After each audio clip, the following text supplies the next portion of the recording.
attracting innovation and specialized skills from abroad. Nigeria's new visa policy is designed to import knowledge and make doing business easier. A vaccine for cervical cancer. As East Africa faces some of the highest cervical cancer rates in the world, Kenya launches a mass vaccination against the virus which can lead to the disease. And meet the 8-year-old Ugandan star, rapping about poverty in his village and the struggles his parents face. Africa 54 starts right now.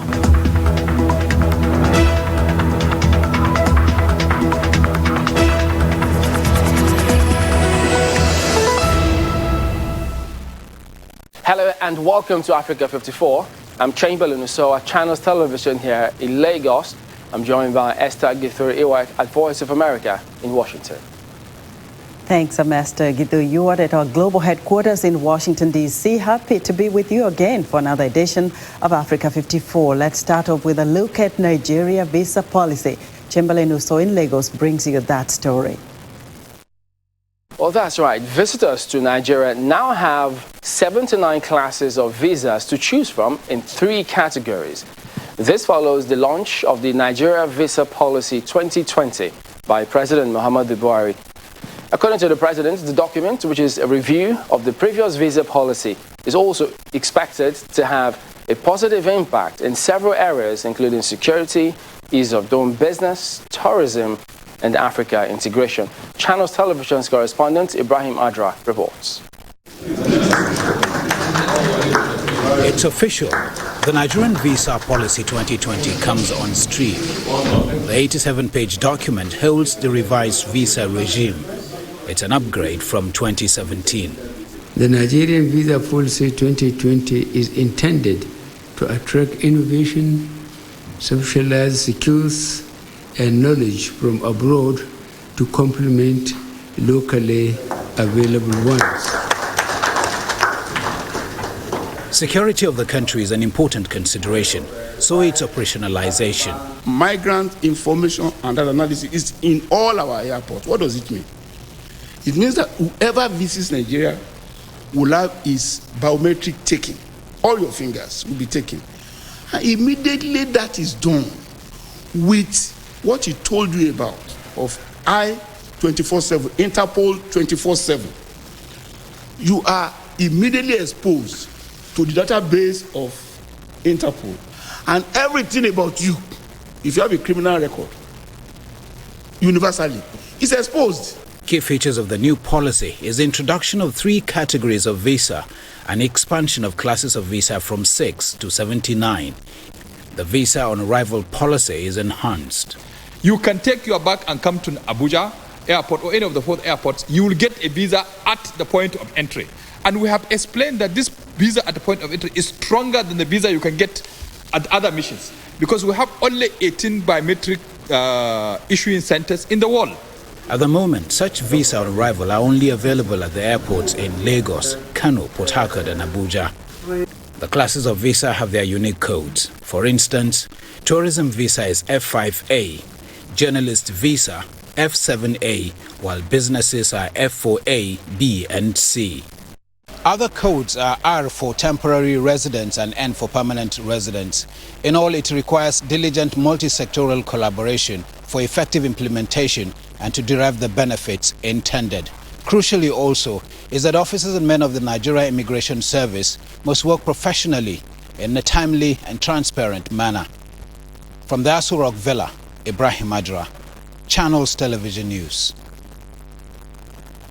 All right, so to discuss the new visa policy, we're joined by an immigration lawyer, Mr. Dayo Fadina. He joins us from London. Welcome to the program. Immigration policies remain a significant issue in many countries. While some deliberately loosen their rules, others adopt strict policies clearly because of illegal migration. What sorts of immigration policies will suit the economic and social needs of a developing country like Nigeria? Oh, hey, good evening. Thank you very much. First of all, when we actually look at immigration policies and rules and regulations of different countries all over the world, indeed, it's the case that many of these immigration rules and regulations try to prevent people from coming in willy-nilly. What they do is they try to make sure that a situation where people could just come in anyhow should be prevented in a big way. But as far as a developing country like Nigeria is concerned, we have to be very, very careful in terms of opening up to all Africans to be able to come in to Nigeria. I think my advice will be, if I'm going to be giving advice to the relevant government department, the Immigration Service, my advice will be that even indeed, if you want people to come into the country, you make sure that these people are highly skilled people who would actually be bringing benefits and value to the economy, to the society. Very, very highly skilled people who would be able to at least seize the opportunities and possibilities of either doing business in Nigeria with their skills or investing in Nigeria with coupled with their skills, and that would be a more conducive way of ensuring that not just anybody can be coming in anyhow. One of the key features of Nigeria's Visa Policy 2020 is the provision for visas for diaspora Nigerians by birth with dual citizenship. What impact do you expect this to have on the large diaspora population? In my opinion, I believe that it's the right step in the right direction, and I also feel that may encourage so many Nigerians in the diaspora to actually come back, particularly the very, very highly educated and the youngsters who are in the UK, for instance, and in the States and so many other countries. But my concern with that is one. I'm not sure whether you remember that one of our ministers, I think she resigned about 1.5-2 years ago, the finance minister, due to the fact that there was this situation to do with our National Youth Service, not that she never actually served. That particular aspect of things, no matter how skilled so many people are in the diaspora, if it's the case that they may have to actually come back to Nigeria and serve before they could contribute to society, that might put so many people off, to be honest with you. Secondly, there's also the issue of security in Nigeria at this point, where people are not particularly confident that even if, as much as they would want to come back to Nigeria, there could be the issue of security, the kidnapping, the banditry, and all the rest of it. Again, for the country to, pull such people back to Nigeria, entice them back to Nigeria, there would have to be policies in place to at least protect them, their security and their well-being when they're in Nigeria. And the highly skilled people who could actually contribute to society and the economy would also want to be, compensated with better salaries compared to what they are earning abroad. If all these things could be put in place, I see no reason. All these security challenges and the bit to do with the youth corps and all the rest of it, I see no reason why so many bright, brilliant Nigerians in the diaspora would not want to come back to Nigeria. Now, according to the president, the new visa policy aims to attract skills and knowledge from abroad to complement local capacity. Nigeria, as we know, has been experiencing brain drain in many specialized fields. Do you think this can help the situation? It might. But my concern is because of the fact that we've had this brain drain situation.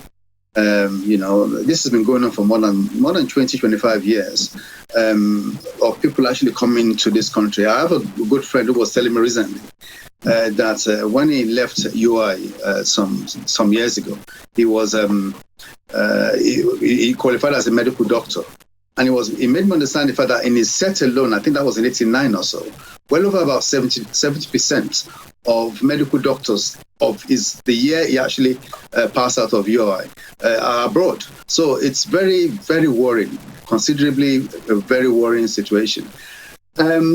If, as I stated earlier, if the government can put in place incentives and better things and better deals for people to come back home, and they are assured of their security, and they are assured of the fact that they would not be disappointed if they should come back, or indeed, diasporians would want to come back home to at least try to resolve the brain drain that we've been experiencing for more than 25 years. It's possible, but so much work would have to be done about the welfare, and the interests of people who want to come from abroad. All right, immigration lawyer Dayo Fadina, thank you for joining us today on Africa 54. Well, it's a pleasure, sir. Thank you very much.